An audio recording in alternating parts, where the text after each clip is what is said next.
작년 10월 중국의 시진핑 주석의 3연임이 확정되면서 정치적 리스크가 해소되고 리오프닝에 대한 기대감까지 더해지면서 중화권 증시는 작년 11월부터 올해 1월까지 3개월간 엄청난 상승세를 나타냈었습니다. 그러나 이 상승세는 오래가지 못했습니다. 중국 증시는 올해 2월을 기점으로 하락세로 전환한 이후로 약 4개월간 지지부진한 모습이 이어지고 있습니다. 중국의 리오프닝을 기대했던 많은 투자자들의 기대에 무색하게 경기 회복을 위해 고군분투하고 있지만 회복세가 주춤한 상황이죠. 중국의 지난달 소매 판매와 산업 생산 증가는 시장 예상을 밑돌았고 청년 실업률도 20.4%로 역대 최고 수준으로 치솟았습니다. 여기에 미중 갈등까지 더해지며 인수합병과 기업 공개, 주식 거래 등이 줄면서 글로벌 은행들의 자문료 및 수수료 등 수익이 감소하고 있습니다. 심지어 해외 투자자들의 주식 거래 역시 2020년, 2021년 기준 각각 1,200억 달러에서 2020년 190억 달러로 쪼그라들었습니다. 중국의 해외 투자 역시 지난해 440억 달러로 2008년 이후 최저치로 감소했습니다.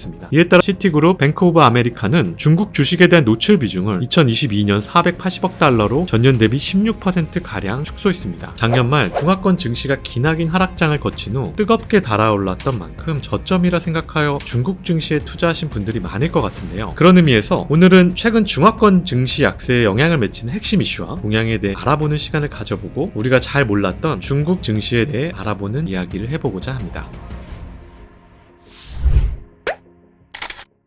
우선 시작하기에 앞서서 중국 증시에 대해서 간단하게 알아볼까요? 미국이나 한국과 달리 중국 증시는 꽤나 복잡합니다. 이 복잡한 중국 주가지수를 이해하기 위해선 중국의 주식시장이 어떻게 나뉘어 있는지 알 필요가 있습니다. 중국 주식시장은 크게 중국 본토시장과 홍콩시장 두 개로 구분을 할 수가 있는데요. 여기에 다시 중국 본토시장은 상해 그리고 심천으로 나뉘어집니다. 먼저 세계 5위 홍콩 증권거래소는 1891년에 개장한 가장 오래된 증권거래소입니다. 그나마 우리에게 가장 익숙한 기업들이 많이 상장된 거래소이죠.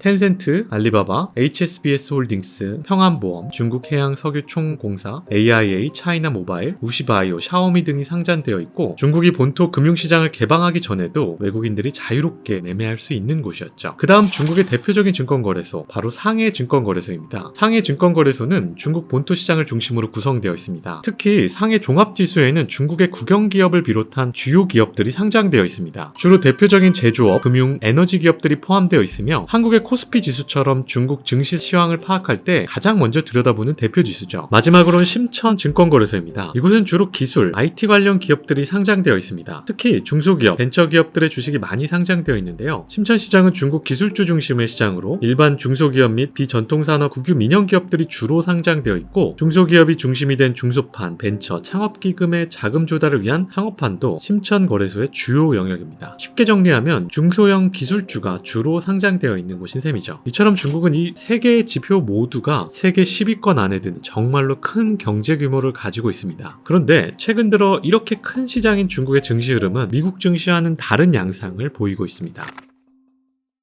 지난 4개월간 중화권 증시의 약세를 나타낸 원인은 크게 더딘 경기회복세, 지방정부 부채위기, 미중 갈등 세 가지로 축약할 수 있습니다. 우선 예상보다 더딘 중국의 경기회복세가 그 첫 번째 요인입니다. 사실 중국의 경기 동향 지표만 보면 나쁘지 않은 상황입니다. 고정자산 투자의 경우 전년 대비 증가율이 조금씩 둔화되는 추세이긴 하지만 소매 판매와 산업 생산은 빠르게 증가하고 있고 실업률도 하락하는 추세임을 고려할 때 현재 중국의 경기는 회복 중이라는 것을 보여주는 듯하죠. 근데 주가는 도대체 왜 이 모양일까요? 지표만 보면 경기 회복세가 긍정적으로 보일 수 있지만 뒤에 숨겨진 이면을 살펴보면 약간 걸리는 점이 여럿 있습니다. 5월에 발표된 중국의 4월 전체 실업률은 5.2%로 전월 5.3%에서 하락하는 모습을 보였는데요. 반면 16세에서 24세의 청년 실업률은 20.4%로 2018년 집계를 시작한 이래 사상 최고치를 기록했습니다. 이러한 현상은 기업들이 신입사원보다 경력직을 선호하기 때문이며 그만큼 경기가 어렵다고 판단하여 채용에 신중해졌다는 의미로 해석됩니다. 이처럼 중국의 경제 회복세가 기존 전망 대비 지연되는 모습에 UBS와 모건 스탠리는 추가 경기 부양책 가능성을 거론하며 기존 전망치를 유지했습니다. 따라서 앞으로 중국 시장 참여자들의 주요 관심사는 중국 정부의 추가 부양책 시행 여부와 그 강도가 무엇보다도 중요한 상황이 된 것입니다. 그런데 여기에는 큰 변수가 하나 발생하고 맙니다. 바로 중국 지방정부의 막대한 부채 때문에 중국 중앙정부가 부양책을 마음 놓고 펼치기가 어렵다는 전망이 나오고 있기 때문입니다. 최근 월스트리트 저널은 수년간 쌓여온 중국 경제의 근본적인 문제들이 다시 부각되고 있다며 우려를 표하고 있습니다. 그 근본적인 문제들 중 하나가 바로 중국의 막대한 부채 규모입니다. 사실 미국 국가 부채는 최근 부채 한도 협상 이슈로 많이들 들어보셨을 텐데요. 더 심각한 건 중국입니다. 2012년부터 지난 10년간 미국의 국가 부채는 25조 달러 늘어난 반면에 중국은 37조 달러가 증가했습니다. 이는 하나로는 약 4경 8천조의 천문학적인 금액이죠. 게다가 지난해 9월 기준 중국 GDP 대비 총 부채의 비율은 295%로 미국의 257%보다 높은 수준을 기록했습니다. 그 중에 특히 중국 지방정부가 최근 부채 상환에 어려움을 겪으면서 투자 심리에 큰 악재로 작용하고 있습니다. IMF의 보고서에 따르면 중국 지방정부의 부채 총액은 약 66조 위안으로 집계되었는데요. 이는 중국 GDP의 약 절반에 달하는 규모로 2018년 35조 위안과 비교하면 거의 2배로 늘어난 상태입니다. 중국 정부가 암묵적으로 부채 보증을 제공하고 있기 때문에 지방정부의 채무 불이행 가능성은 크진 않지만 지방정부의 재정 상황이 악화되면 부채 상환을 이유로 지출을 삭감하고 성장 프로젝트에 돈을 쓰지 못하는 상황이 발생할 수 있으며 무엇보다도 막대한 부채로 인해 중앙정부가 적극적으로 경기 부양을 위한 정책을 펼치기가 어렵다는 전망이 나오고 있어서 증시에 악재로 작용하고 있는 모습인 거죠. 마지막으로는 어찌 보면 가장 첨예한 이슈인 미중 갈등입니다. 미국과 중국의 갈등이 해소 국면에 진입하기 전까지는 중국 투자에 대한 리스크가 외국인 투자자들의 발목을 잡는 요인으로 작용할 수밖에 없기 때문입니다. 최근 5월에 개최된 G7 회의에서 미국을 중심으로 한 각국의 지도자들은 핵심 공급망에 대한 대중 의존도를 줄이기 위한 조치를 추진하기로 결정하였으며 그 외 국가 안보를 위협하는 데 사용될 수 있는 특정 첨단 기술을 보호하겠다고 밝혔는데요. 그 후 중국 당국은 이에 반발하며 미국 반도체 업체 마이크론 제품에서 국가 안보에 영향을 미칠 수 있는 사이버 보안 리스크가 발견되었다며 보안 문제를 이슈로 주요 인프라 기업에서 마이크론 제품 구매를 금지시켰습니다. 뿐만 아니라 러시아 우크라이나 전쟁과 대만을 둘러싼 미국과 중국의 지정학적 리스크 또한 중국 증시에 계속해서 악재로 작용하고 있습니다. 다만 미국과 중국의 갈등이 격화되는 가운데서도 최근 테슬라 일론 머스크, JP모건의 제이미 다이먼, 엔비디아의 젠슨 황 등 미국의 거물급 인사들의 중국 방문이 잇따르고 있는데요. 이들이 이러한 행보를 보이는 것은 결국 세계 2위의 거대 내수 시장인 중국을 포기할 수 없다는 입장으로 해석됩니다. 따라서 미국은 중국에 대한 경제적 압박 수위를 높이면서도 고위급 소통은 강화하려는 투트랙 전략을 쓰고 있는 것으로 보여집니다.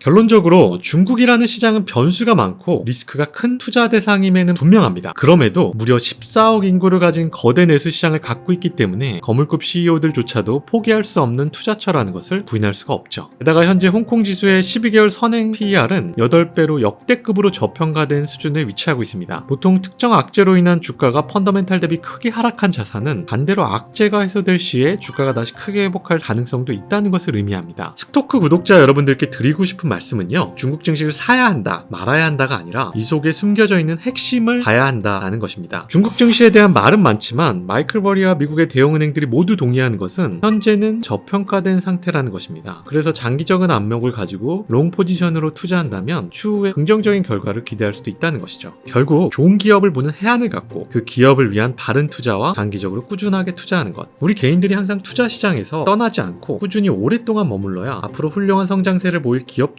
결실을 향유하는 것, 이것이 바로 노후의 자산을 꾸준하게 증식할 수 있는 수단이 아닐까 생각을 해봅니다. 오늘의 스토크는 여기까지입니다. 오늘도 영상이 좋았다면 구독과 좋아요 꼭 부탁드리고요. 영상 시청해주셔서 감사합니다.